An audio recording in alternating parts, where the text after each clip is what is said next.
Hi everyone, and welcome to another video from Class 47 Peter, and in today's review we're here to take a look at the Hornby Maunsell Lord Nelson class, which this particular model, number 30863 Lord Rodney, has only just been released. It was released last week, round towards the end of last week, and it's just arrived in the post as I'm filming this video, and I've very much been looking forward to these ever since that they were announced last year.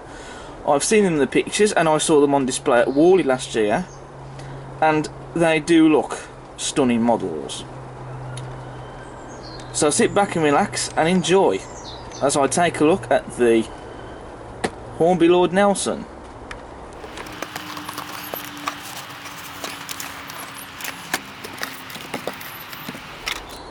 So with the outer box sleeve removed, we can see that the model is in the plastic ice cube packaging that most manufacturers tend to use nowadays.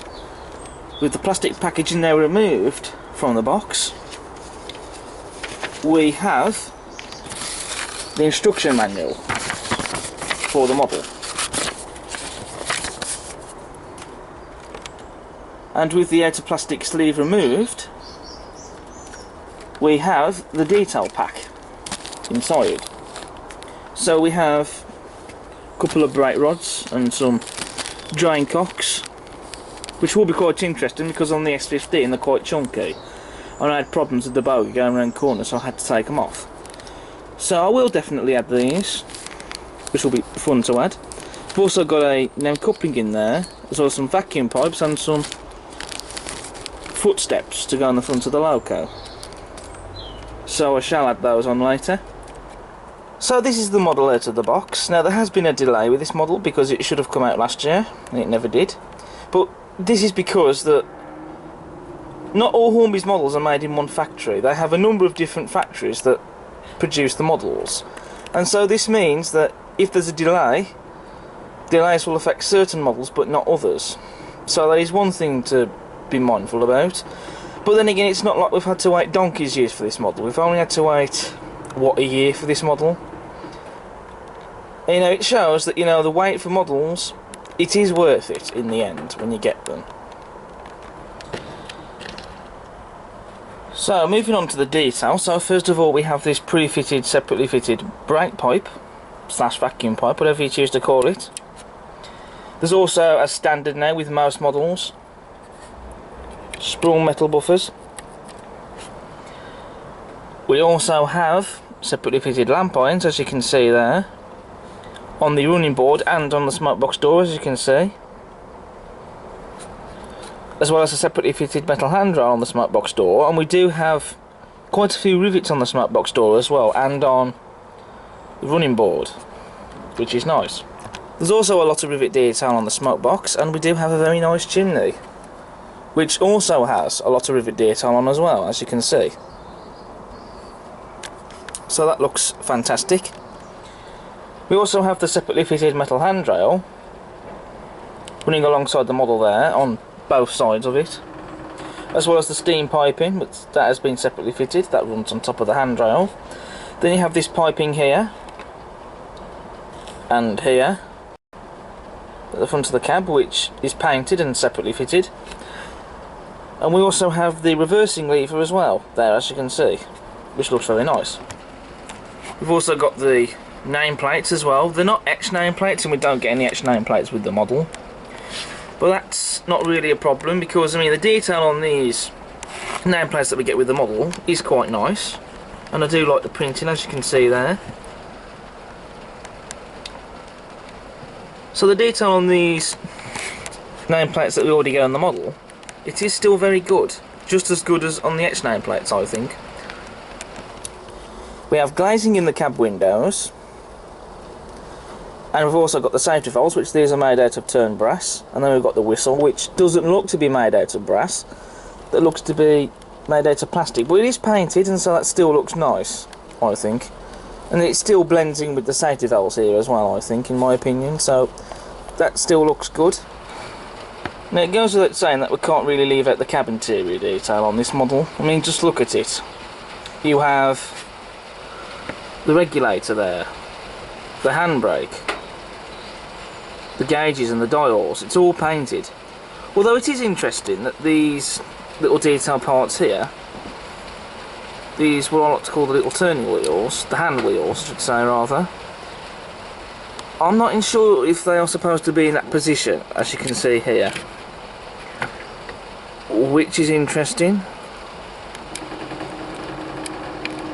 It could be that maybe they are supposed to be like that, but then I've never really been in the cab of a real Lord Nelson, so I can't really say. But you know, they're still there otherwise, and they look nice. So maybe they are supposed to be in that position. If any of you guys know more about it, then do leave your comments below if that's correct. Maybe they've been positioned in there incorrectly. But you know, in all the cab interior detail, it is painted and it does look nice. And in my opinion, it really does lift the detail on these models and brings them to life. Moving on to the livery now, and the livery application is gorgeous. The correct shade of green, very nice and evenly applied, no errors in the paintwork. And I do love the lining that's been crisply applied on the boiler bands and on the splashes there, on the cab sides and on the tender. It really is a beautiful livery. This model also has the smoke deflectors, as you can see, and they are separately fitted. And there is some rivet detail on them. There's not a lot of rivet detail on them, but that's per the real ones, because the real smoke deflectors don't have very many rivets on them either. And I chose this model because it has the smoke deflectors, because I do prefer the Maunsell locomotives with the smoke deflectors, because I do think they do look a little bit odd looking without them. I don't know why, they just do. So I do prefer them with the smoke deflectors on. You know, they do look rather fetching in this, with the smoke deflectors on them. It does give them a mark of distinction, I think. So I do like the smoke deflectors on these Maunsell locos. Moving on to the tender now. This is the tender that has the bogies on, as you can see. And there's a lot of rivet detail on the bogies, as you can just about see, as well as the axle boxes and the springs. And there's also some separately fitted handrails as well on the tender. The model also has a removable coal load, as I shall now demonstrate.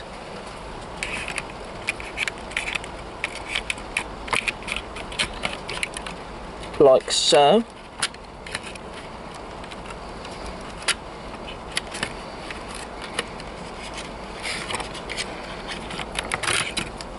So you can fit a real coal load in there if you want to, but I think what I'm going to do is I'm going to just scatter some coal over the plastic load, because that's something you can do as well. On the rear of the tender we have a separately fitted vacuum pipe. We have the NEM tension lock coupling there. There is some rivets on the buffer beam, and just like on the loco, sprung metal buffers. And of course we have the separately fitted lamp irons and the steps as well for the crew to climb up on top of the tender to get to the water filler caps. The water filler caps don't open, but I don't really expect them to, and then they don't really need to either.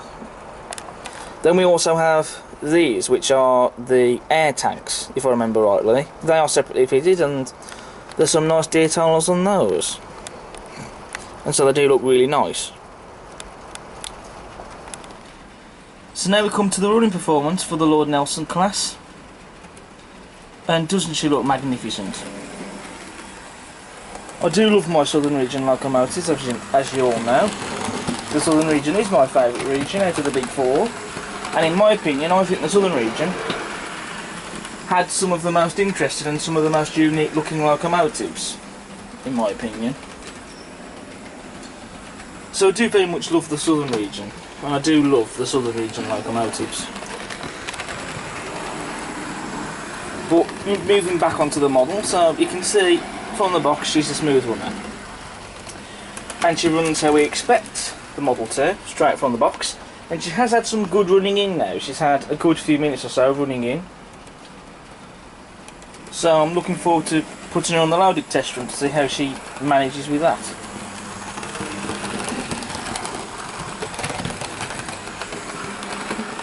But like I say, she's a smooth runner straight from the box. Let's get a close up of all the link motion moving. Just look at that.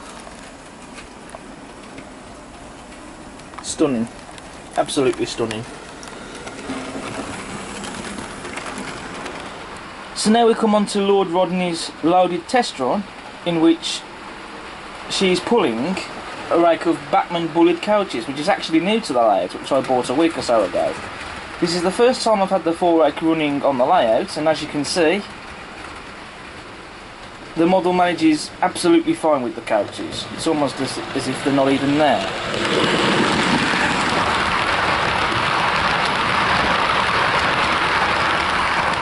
No problems there at all.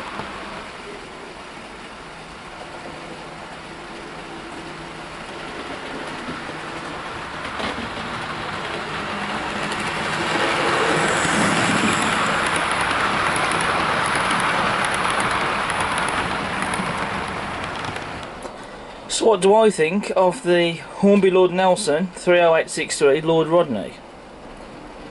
Well, it's a faultless model. I can't fault it. It's an absolutely stunning model, and the wait for this model has definitely been worth it.